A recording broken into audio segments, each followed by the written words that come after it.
When I first started reading and studying the Bible, I used to think that you needed to be a pastor or you needed to have like a lot of commentaries, a lot of guidance and study manuals to understand the Bible. And for the most part, I will wake up in the morning and I will be confused. Confused because I want to study the Bible. I wanted to get closer to God, but I didn't know where to start from. So it always felt confusing and overwhelming to me, rather than it feeling like me sitting with a friend and conversing with a friend and getting to know a friend. So if you've been in any of these situations, or if this person I've described resonates with you, today's video is for you. The good news is that you do not need to be a pastor. You don't need to study theology to study the Bible effectively. You just need a plan, a heart that is open, and of course, a few easy tools. Today, I want to share with you how to study the Bible effectively. Simple methods that have helped me study the Bible and stay consistent with studying the Bible. So let's start with my all-time favorite method, and that will be the SOAP method. It is the SOAP method. And S stands for scripture, O stands for observation, A stands for application, and P, prayer. So here's how it works. In the scripture, you pick a short verse. For example, let's say you pick Philippians chapter 4, verse 6, and it says, "Do not be anxious about anything, but in everything, by prayer and petition, with thanksgiving, present your request to God." You pick that scripture. This is the verse I want to study today. It does not have to be an entire chapter, of which it could be an entire chapter, but you pick a verse from that chapter that speaks mostly to you, right? So you now move to observation. You ask yourself, what is this verse saying? What is it saying about God? What is it saying about me? What stands out to me in this verse, right? For me, in the verse we read in Philippians chapter 4, verse 6, "Do not be anxious," stands out to me. It tells me not to be afraid. And it's a command. It's not a suggestion. It's telling me that when I'm facing situations, I should not be anxious, right? So that is what stands out to me. And that is what I have observed. Now we move to A, which is application. How can I leave this out today? How can this manifest in my daily living starting today? For example, I may decide that today I want to start to feel less stressed. And when I'm faced with situations, especially the ones I cannot control, I will stop and pray rather than worrying, because the verse there says, by prayer and petition, with thanksgiving, present your request to God. And so I'll pray instead of worrying. So that is the application. And number 4 will be prayer. Prayer, you now turn this into a personal prayer. Lord, help me trust you. Help me not to be anxious. Help me trust you so much that instead of worrying, I look to you today in my life. Right? Remind me to pray when my heart feels heavy. So you're praying. Now, this method works because it is very simple and it is very beginner friendly. But the truth is that it is powerful. It is super powerful because it makes you take a verse every day and apply it to your life. So you're not just studying the Bible, you're observing, you're praying about it, and you're applying it to your life. So it takes the Bible from just being words on a page to becoming something that is so personal and a conversation between you and God, and something that you can apply yourself. Okay. Now, what I do when I'm using the SOAP method is I like to journal the things that I've read. And so I created this journal. I've had this journal for the longest time. I sell it on Amazon as well.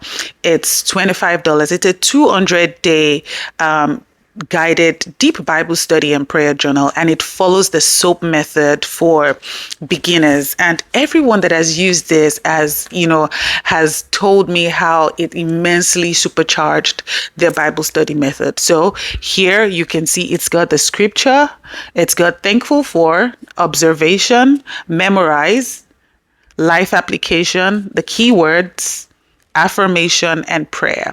So it uses the SOAP method. So every day when you take your scripture, what you're thankful for, you write there. I'll link it in the description box. And if you would like to grab one for yourself, definitely grab it. It's there on Amazon. All right. So the next method will be the REAP method, which is the REAP method. And it is R stands for read, right?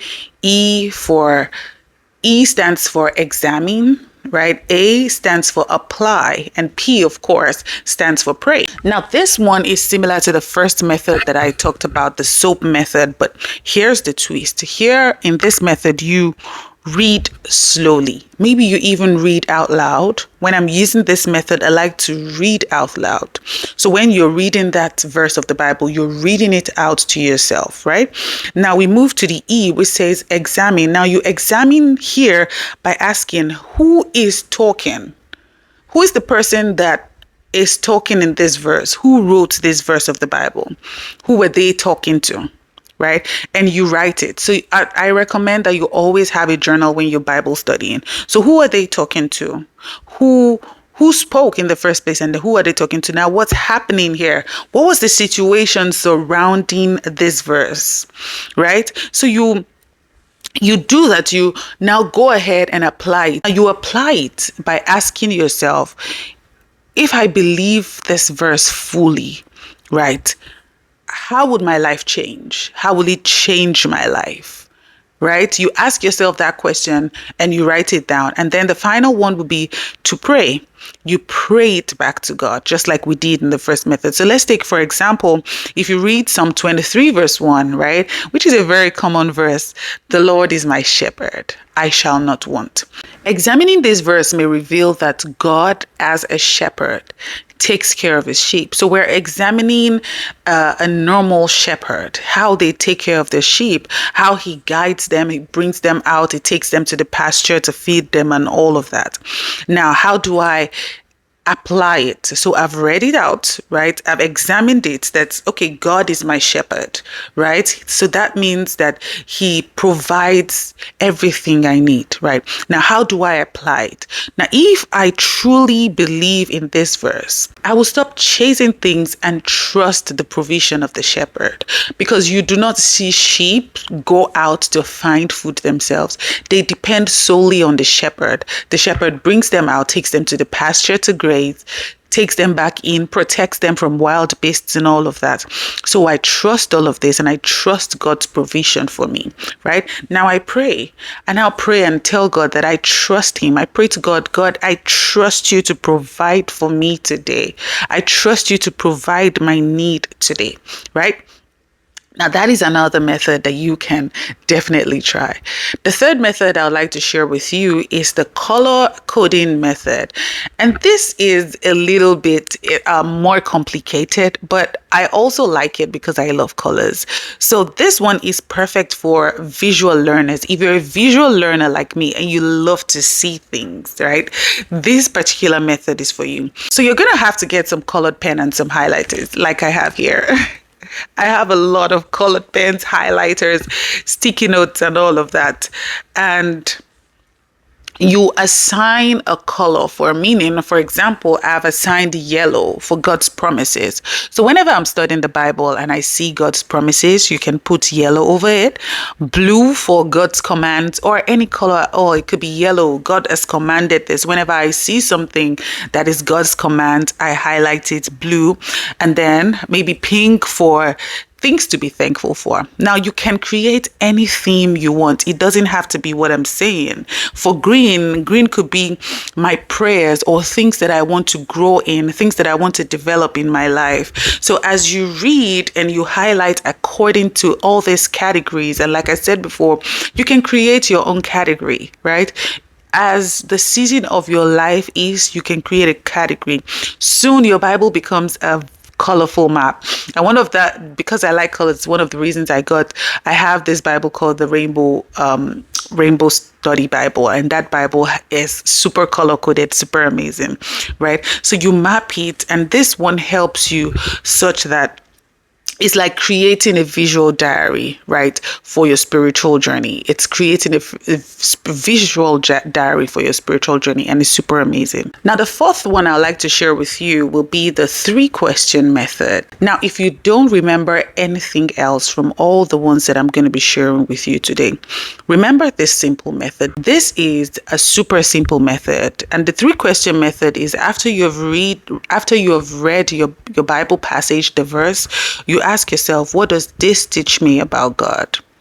Right? And you write it in your journal. Now, what does this teach me about myself? And then what does God want me to do about it? So 3 questions. What does this teach me about God? What does this teach me about myself? And what does God want me to do about it? Right? So if we're reading the Philippians chapter 4 that we read, what does this teach me about God? It teaches me that God is a caring God that does not want me to be scared. He does not want me to be afraid, right? What does this teach me about myself? It teaches me that my anxiety does not solve situations, does not bring solutions to my situations, right? And then what does God want me to do about it? God wants me to not be anxious, but he wants me to come to him in prayer. You can use these 3 questions with absolutely any verse at all, at any time. Sometimes you do not even need a notebook for it. You can ask the questions in your head. While you're waiting in the grocery store, while you're waiting in line, while you're driving, you can ask yourself these questions in your head. Okay, and as you answer it, the more you answer it, the deeper you get into understanding the Word of God. Now, the final one will be the chronological method. And this one is perfect if you want to see the full story of the Bible unfold in the exact order of events, the same way it happened in the Bible days. Now, a lot of Bible reading plans jump from book to book and all of that.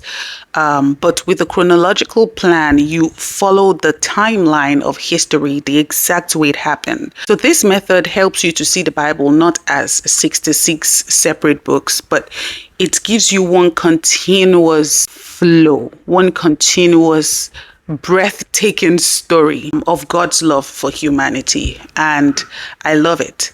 And if you want to do this, I'm going to be linking the Bible I use for that. I use the 1-year chronological study Bible for that, right? And it will take you through the Bible in a year, right?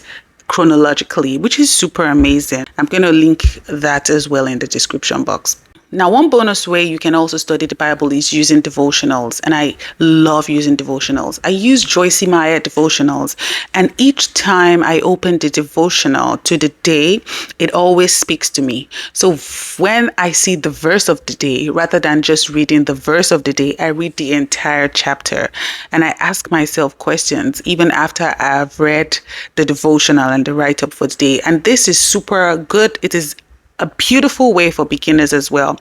I use the Joyce Meyer devotional right now, and it has immensely blessed me. You can use any devotional as well. And if you don't know which one to use the Joyce Meyer one.